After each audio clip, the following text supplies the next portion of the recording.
Oh, wow. What a weekend it was. So much to get through. I thought we would just be talking about Elon today. I mean, that's the easy one to get through. Holy smokes. All right, so let's just start on a high note. Elon Musk. I'm wondering where this thing's going Friday. And Elon starts deleting tweets. And then last night he puts up a flag emoji tweet to J.D. Vance's tweet about the president showing leadership in L.A. I feel like this is a bunch of bros, a bunch of guys, and I don't mean to make this sexist, but this is what it really is. Two guys who went too far. Neither's going to apologize, by the way. And it would be Elon. They would have to. They're just going to pretend it kind of didn't happen, take the temperature down, and then they'll see each other at like the reunion in a year and be like, hey, buddy, what's up? Like, you know what I mean? Like, I think Elon will come back slowly. They will never talk about it again. It shall never be spoken of. But I think we're done. I think Elon realized that this was not a smart move to go after President Trump. People were on his side, and it was just baseless and stupid. So thank goodness that Elon saw the light, that everyone took the temperature down, because we need everyone focused. Another big thing that, I thought we'd talk about as the weekend developed is Abrego Garcia, the Maryland man. You know him. He came back. Now, I think this was actually a very smart political move. So they flew him back, and Pam Bondi immediately indicted him. I mean, it was insane. And they are the grand jury indicted him on trafficking, undocumented immigrants, and I think there's a minors charge as well. So Democrats now have to decide: are you still with this dude? Because so far they are, and it's kind of embarrassing. They're literally standing by him. But I actually think that the Trump administration called their bluff. And this is where the Democrats went too far. I wrote a column on this last week in my SeanSpicer.com. You can go check it out. The Democrats are now the party of siding with criminals and lawlessness, vandals and destruction. The Trump administration is for law enforcement, law and order. The idea that they're cheering for this guy to come back, and now suddenly they're like, "Oh, I don't know who he is. What's he charged with?" Like, a grand jury in Tennessee indicted him of these things, and this is who the Dems are for.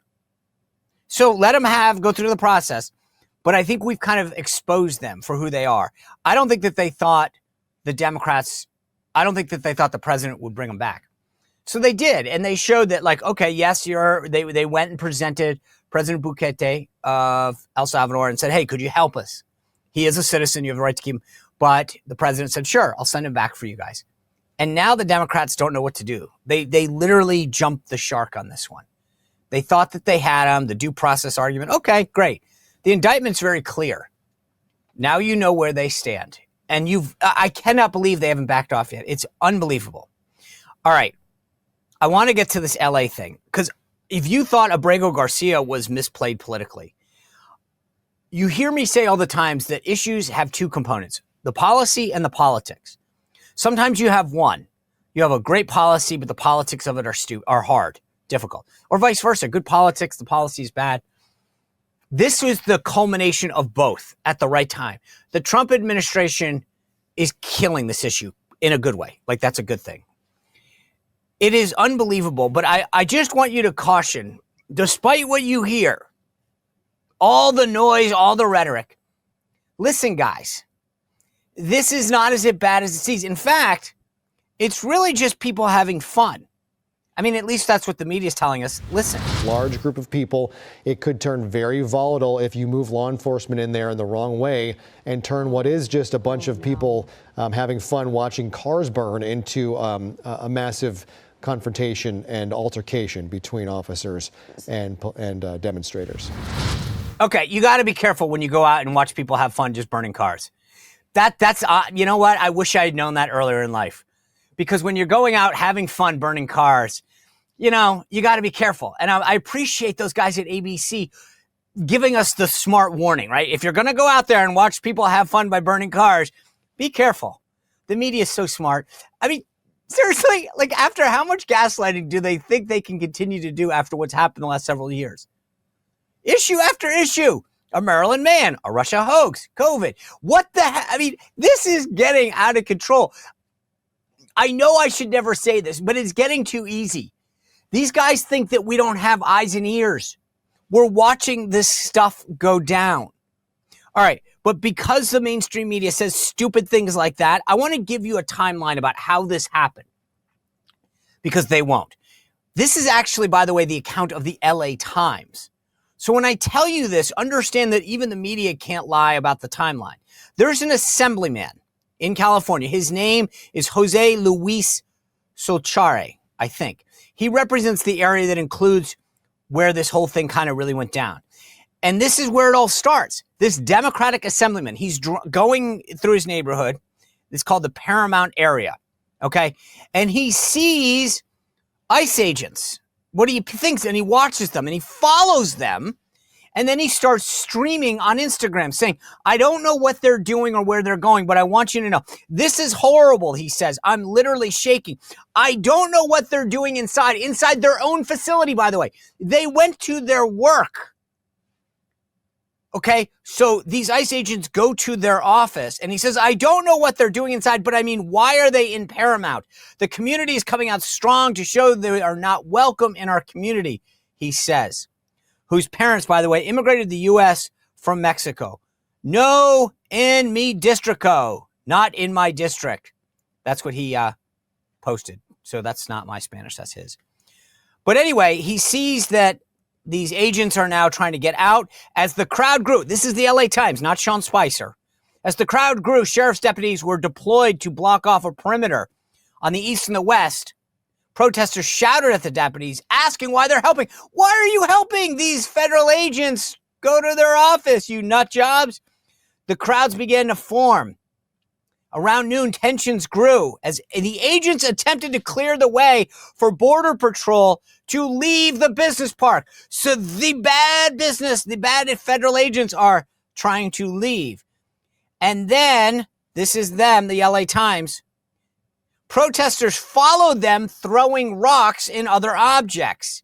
Okay, just so we're clear, one man smashed the block and spread the broken pieces on the road. Farther west along Alejandra Boulevard, a crowd was gathered behind the perimeter set up.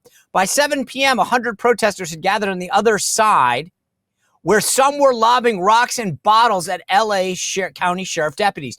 They set at least 3 fires in the area, including a car that burned in the middle of the intersection. Replay.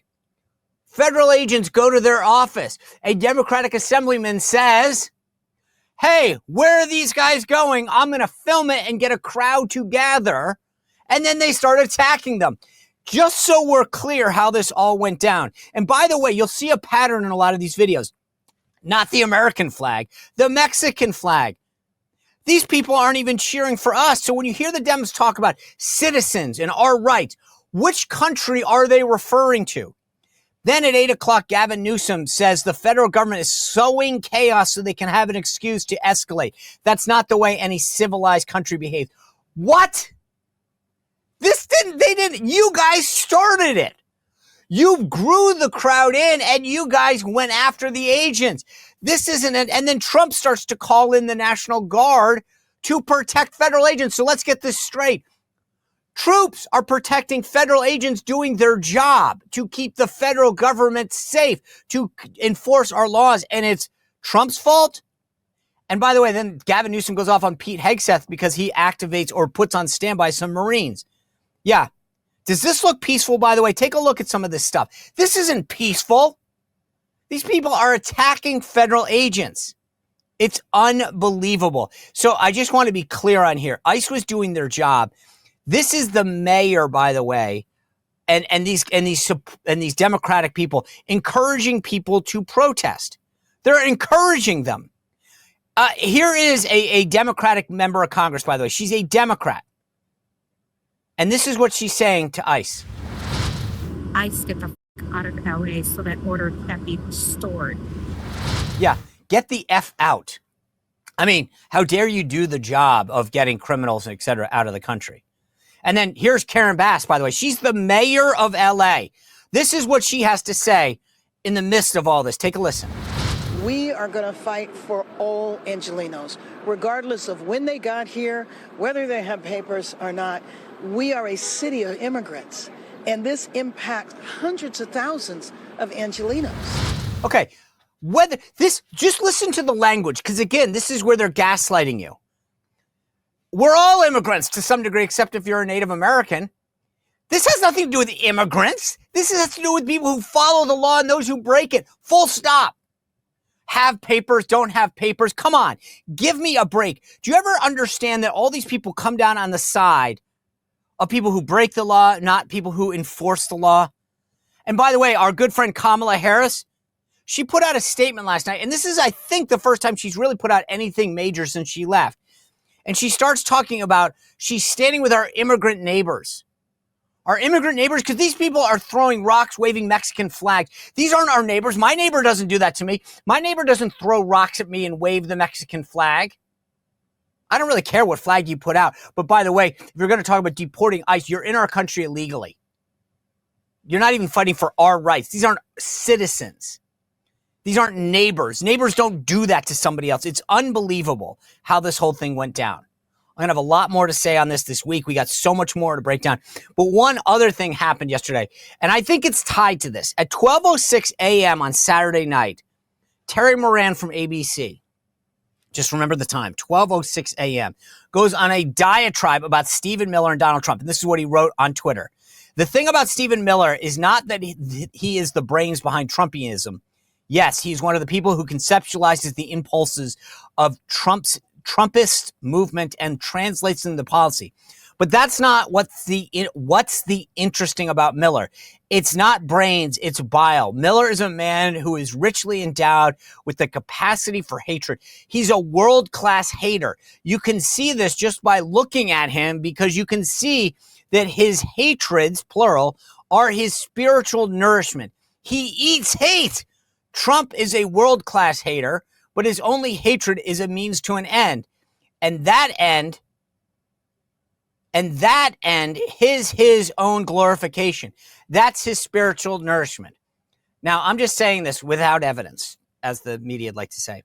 It's 12:06 a.m. This is all going on in L.A. And I'm just saying, maybe, just maybe, Terry had a good Saturday night. Do you know what I'm saying? Because at 12:06 a.m., I mean, I've said and done some kind of stupid things or some crazy things, but I'm just telling you, Terry Moran, 12:06 a.m., goes on a diatribe like that. Something, I think he had a very good Saturday night, or not so good. But ABC suspended him. By the way, no comment from ABC News. Zero, nada. CNN broke that news. They didn't say why or for how long or whatever. By the way, I believe Jake Tapper is going to end up coming out with a new book about this, and he's going to call it Original Sin 2, ABC's decline, its cover-up, and their disastrous hiring choices. I've got that on good authority. Unbelievable. Unbelievable how this is going down. The White House obviously going out about this. It got seen by 240,000 people before it got taken down. I mean, dude, this is crazy. And the media is out there trying to defend him, because Stephen Miller fired back about how this is all like, you know, this just reveals who these guys are. And Chuck Todd, you remember him? He used to be on Meet the Press. And Chris Liza are all like, but that's not how all of us are. I mean, dudes, you guys felt a little guilty, didn't you? Because it is kind of how you all. Terry just said the quiet part after drinking. What? Out loud. That's what happened. And it's unbelievable. And ABC, I cannot believe they got away with it. John Carl, the JV host of This Week yesterday, didn't have time to even discuss it or to mention it. But you notice that ABC, no one's calling them and asking them for a comment. No one is calling asking for a comment. How insane is this? I just cannot believe it. Well, if you enjoyed this content, make sure to like this video, subscribe, and click the notification bell to get more.